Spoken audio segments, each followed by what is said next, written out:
Jirra jirtu fayyaa keessanii nagaadhayi. Warri bishaan kana beektan jirtu. Kiin achirraa gadi rooba laalaayi. Achirraa gadi rooba.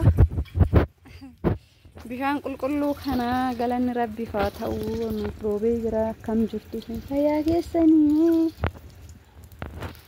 Ganni deebi'eera baay'ee namatti tola uummata qashtii.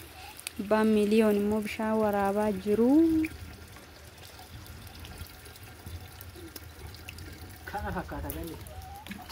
Haasaa mee abbaa miliyoon sinidhiis. Sinidhiis ne haasaa. Akkati haa kunu bishaan samuuna rakkannisan bishaan samuuna buqqaa immoo mennisan birkaan idee kunu yeroo hin dandeebitu. Gadi ilaalaa kunu hundaa ol qixxeechee akkanatti kunu ilaa bishaan isa. Gadi ilaalaa. Beeka. Inni bakka hunda ilaalaa gadi bichaa ilaala. Kan tola benar bishaan keenyallee sa'aatii barbaanne waan xiqqoo nu roobe kunu. Ganni nu deebi'amaan booda. Booddoollee ashaakitti waan isa maqaa qophaa'ee hin margaa. Faca'ee. Ji'a har'aatitti ilaaltu hunda lafti gurraacha'ee dachee magariisa ta'e. Amma magariisa dura illee baay'ee hin goggogne. Amma dura gogeera amma laal magariisa ta'eera amma jechuudha. Amma kana birkaan keenyaa ciisaan ta'e.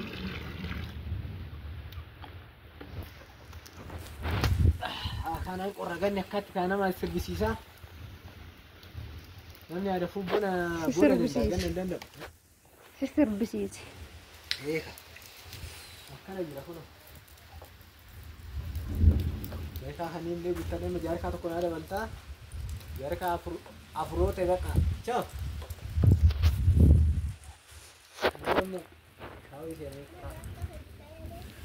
Gaa kana fakkaataa hordoftoota keenya ganni haala kanaan jira isin bira akkam isiniin jechuun barbaada. Asumarraan immoo yeroo baay'ee gaafii adda addaan na gaafattu jechuudha. Waa'ee mana ilaalchisee namoonni hedduun gaafii na gaafattu. Gaafii keessaniif xiqqoo information qaburraa ka'ee jechuudha isiniif qabadhee dhufeen jira jechuudha. Innis maal seetanii yeroo baay'ee maal jettu seetanii asallaa keessatti manni seera hin qabne yookaan seera hin qabne meeqaa jettanii kan na gaafattan hedduu keessattuu jira. Wanti seera hin qabne gonkumayyuu hin jiru jechuudha. Asumarraan hunda keessaniifuu akka gorsaatti akka ilaaltan wanti seera hin qabne hin jiru. Kanaafuu bitattanii seeratti godhachuu hin dandeessu. Wanti isin daangessu tokkollee hin jiru jechuudha. Waan seera qabeessa hin taane tokkollee seera qabeessa godhachuu wanti nama dhoomu hin jiru. Seera qabeessa godhachuu hin dandeessu. Akkasumas immoo manni asallaa keessaa diigamaa jiraayi jettanii gaafii na gaafattanii jirtu. Manni asallaa keessaa kan diigamaa jiru mana karaarraa daandii konkolaataa irra kan ta'e jechuudha. Daandii bal'isuuf jedhaniiti. Kanneen akka mana buskutii, mana shaayii minamina jechuudha. Isaan kanneentu ka'e jechuudha. Sharaa karaarra wawwaxxaramee jiru hundatu ka'e malee baay'inaan manni sun hundi hin diigamne jechuudha. Karaarra awusiins information kana hunda dhaga'uu hin dandeessu. Kana fakkaataa wanta bitachuu si sodaachisu tokko hin jiru jechuudha. Asallaa akka fakkeenyaaf Adaamaa caraqaa jedhanii caraqaan kunillee ani hin dhageenye jechuudha. As keessatti caraqaa wanti jedhamu hin jiru. Amma safara koo kana kaartaa pilaaniin itti hin baane. Hundumatu kaartaa pilaanii hin baasin. Ana qofa miti.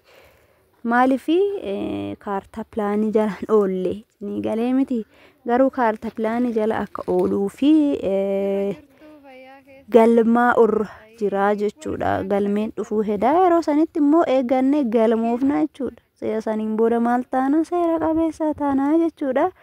Kana fakkaata hordoftoota keenya waan information jirurraa jechuudha. Wanti kun kan isiniif qooduu danda'e. Akkasumas immoo mana wajjin warreen na gaafattanis jirtu mana wajjiniin manaa fi lafti walirratti meeqaa jettanii warreen na gaafattanis jirtu. kan seera qabu meeqa kan jettanii na gaafattanii hedduun keessantu jirtu. Egaa amma kan seera qabu yookaan immoo kan ijaarramee xumurame miliyoona 2 akkas sanii ol jechuudha. Kan immoo amma kaartaa pilaaniin safara kaartaa pilaaniin hin ga'initti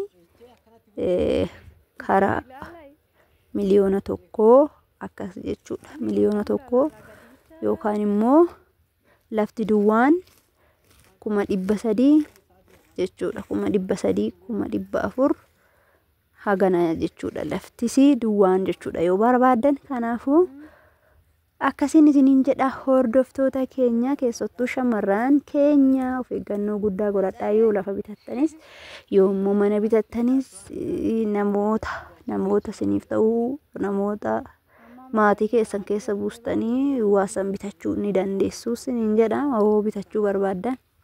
Kanarraa kanaaf immoo maallaqa keessan nama hin beeknetti ergitanii akka hin nyaatamne isiniin jechuun barbaada. Sumarraan kun gorsa obbolummaati. Yeroo baay'ee ijoolleen keenya tariitii bultii nuuf ta'a jedhaniiti haa ta'u tariitii nuuf hojjeta jedhaniiti haa ta'u haala kanaan maallaqa isaanii dhabaa jiru waan ta'eef waanuma argaa jirru isa kanarraa of eeggachuu yaala isiniin jechuu jaaladha.